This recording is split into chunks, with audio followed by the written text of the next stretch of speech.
जसपुर जिला में हाथी मन के आतंक जारी है। सरगुजा के जंगल से निकल के बगीचा वन परिक्षेत्र के गांव के आसपास 32 हाथी के दल के ग्रामीण मन जब जगह हाथी दल मन फसल ला भी नुकसान पहुंचाते।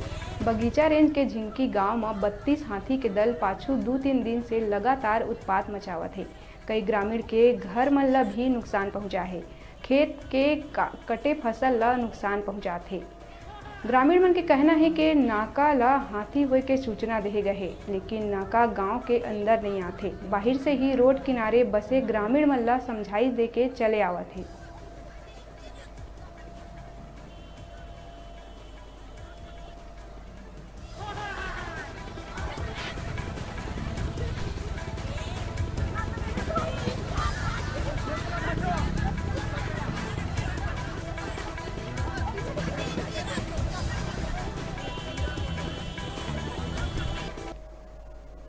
अभी बेरा है छोटे से ब्रेक लेके आप मन देखत रहा न्यूज़ 36 छत्तीसगढ़ की आवाज़।